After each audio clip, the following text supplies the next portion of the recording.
I haven't always been a genius. I used to be just plain old Jake, 10 years old and not really that clever to be honest. But that all changed the day I took part in a scientific experiment. You see, my dad is a really mad scientist and I persuaded him to let me help out with his experiment. Little did I know, my whole world was about to change. But before I go on, make sure you like and subscribe and hit that notification bell. You could even become as clever as me. At school, I was one of those kids who went pretty much unnoticed. I was definitely not a grade A student. It took me a while, but I usually grasped things in the end. I was pretty much the opposite to Carly. Carly was my secret crush. Unfortunately, she had no idea who I was. She was in the advanced class, the class for all the gifted kids. They all sat together at break time and lunchtime, huddled over their books, laughing at an algebra equation as though it were a cartoon. As I walked to my table with my lunch tray, I felt sure Carly was looking at me. She was waving. "Hi, Carly," I said, grinning from ear to ear. She just looked straight through me as though I wasn't there. I turned and saw her friend Bethany coming into the dining room. Oh gosh, how embarrassing. Carly wasn't waving at me, she had seen Bethany. I just ran to my table, hoping nobody had noticed, but of course everyone had. "What a loser," laughed Simon, the school bully. All the other kids were laughing too. The rest of the afternoon, everywhere I went, kids would call out, "Hi, Carly, hi, Carly." I wanted the earth to open up and swallow me. I couldn't wait for the day to be over. I ran home as quickly as I could. When I got home, my dad was sitting at the kitchen table talking to Mom. He looked very serious. "I'm never going to be able to get this experiment started if I can't get a volunteer," said Dad. "Don't worry, dear," replied Mom. "I'm sure someone will turn up." "Hi, Dad, what's wrong?" I asked. "Don't bother your father, Jake, he's busy." No, it's okay," said Dad. "I've always got time to talk to Jake." Dad explained that he was in the middle of an amazing experiment which could change the world, but he needed a volunteer and couldn't find one. "I'll do it," I said. Dad laughed. "You're too young, Jake," he said. "No, I'm not. Please, Dad. I want to help," I said. Dad looked at Mom and she smiled. "Okay, if he wants to help out and you're sure it is safe, then he can." So that's how I ended up being the guinea pig in Dad's experiment. I went with Dad to his laboratory and he did loads of tests and decided I was fit to go ahead with the experiment. He fitted me up to this chair and connected a helmet to my head. Then he flicked a switch and I think I blacked out. When I opened my eyes again, apparently 5 hours had passed and the experiment was done. Everything went well. I was so happy to help Dad out. It wasn't long after the experiment that I started to notice things had changed. I suddenly couldn't wait to learn. I just wanted to study and study. I spent all of my free time searching the internet for more and more information on every subject possible. I read a whole encyclopedia in one weekend. Math questions that had once seemed so difficult, I just sailed through. My teachers at school were quick to notice my improvement. I was moved up to the advanced class. At first, I was a little nervous, but I soon realized I was just as clever as everyone in the class. In fact, I was top of the class. That's when Carly started to notice me. The best thing about being in the advanced class, I got to sit with Carly and her friends at break time and lunchtime. I knew that once Carly got to know me, she would realize how cute I was. I even got invited to parties with them. Carly didn't really talk to me much at the parties, but I was just happy to be there. "You know literally everything," she said to me as we were leaving school one afternoon. "You should enter the general knowledge competition at the town hall." She handed me a flyer, then ran off looking for her friends. I just gazed after her. I was totally in love. Eventually, she disappeared out of view and I looked down at the flyer. The competition was this Saturday and the top prize was $500. Could I do it? I did know pretty much everything. I decided I would enroll for the competition. Saturday morning came and my stomach was turning over like a washing machine. I was so nervous. What had I been thinking? I wasn't clever enough to win a competition.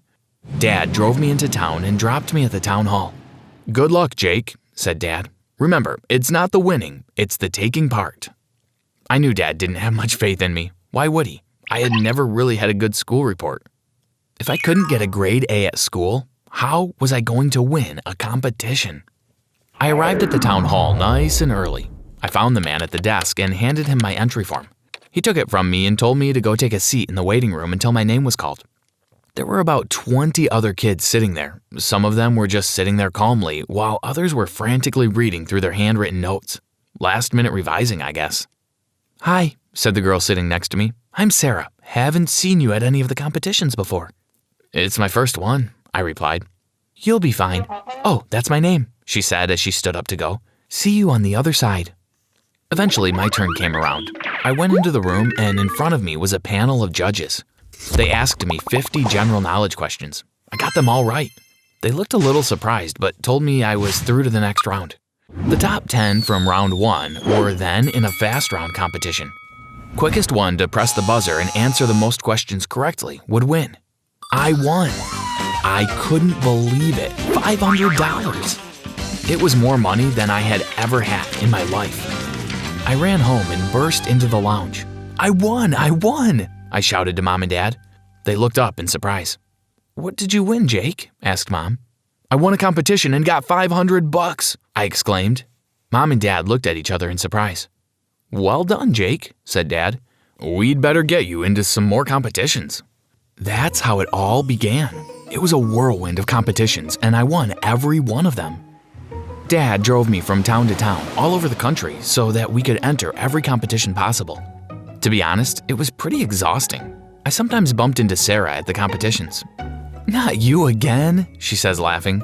"Now I've got no chance of winning anything." I remember one morning sitting in a hotel room. I don't remember what town it was in. I was waiting for another competition that afternoon. I sat looking out of the window. A small boy about my age was kicking a football around outside. He looked like he was having lots of fun. I missed having fun like that.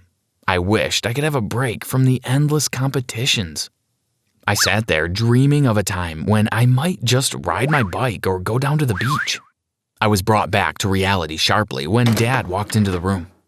"Come on, Jake, it's time to go win some more money," he said. I was pretty rich by now. I wasn't sure exactly how much money I had because Mom and Dad had put it into the bank for me. It must be quite a lot though because I had won everything. As I was walking through the hotel and out to the car, I was surprised to see Carly with her parents standing outside. "Oh, hi Carly," I said shyly. "Hi Jake," she replied. "Good luck in the competition."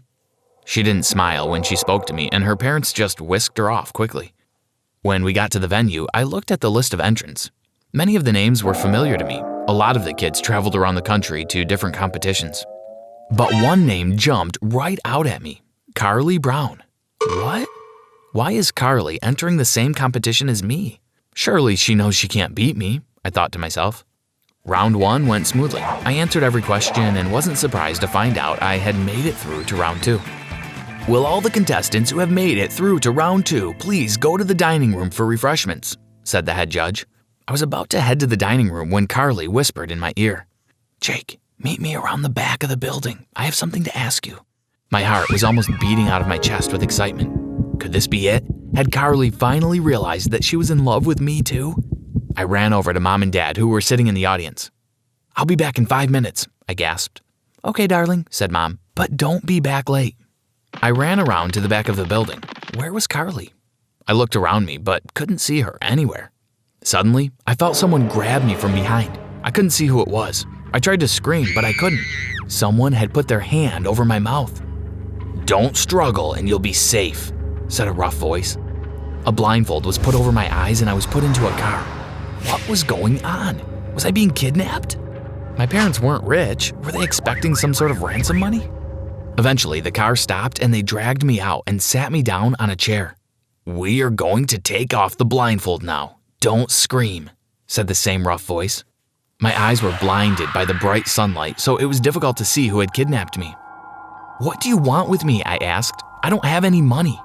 The kidnappers just laughed. "We're not after your money," they said. "We've already been paid for this job. Your competitor just needed you out of the way for an hour or two. Well, just until they've won the competition." "Who? Which competitor?" I screamed. "Carly Brown," they replied. My face fell and my heart sank. I didn't really care about the competition, but how could the love of my life betray me? I was a fool.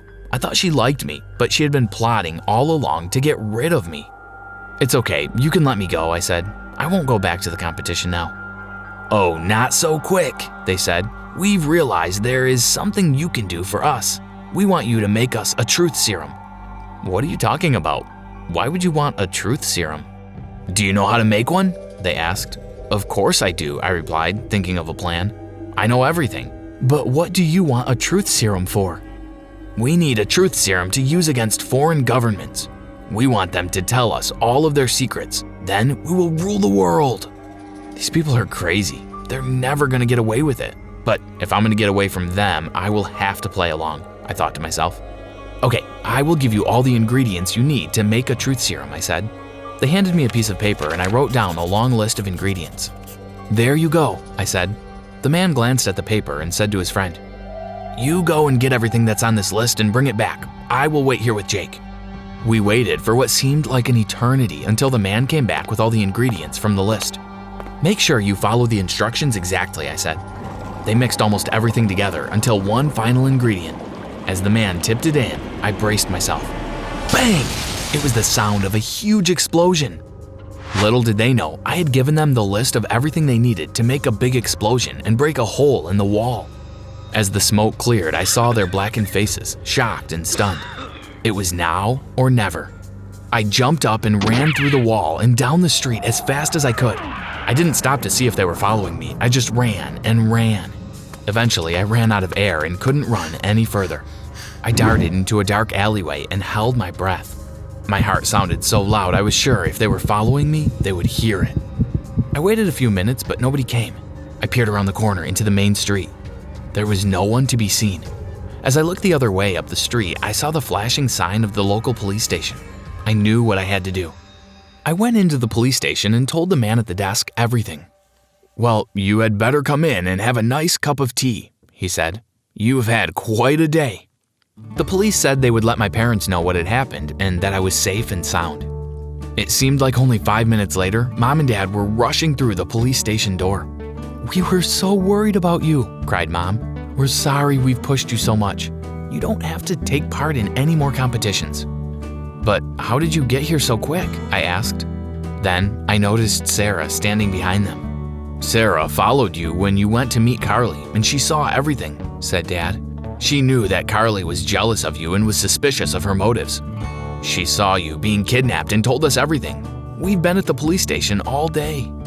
I looked at Sarah and she smiled shyly. "Thank you," I said. "Maybe we could have a game of football on the weekend or watch a movie." "I'd like that," she replied.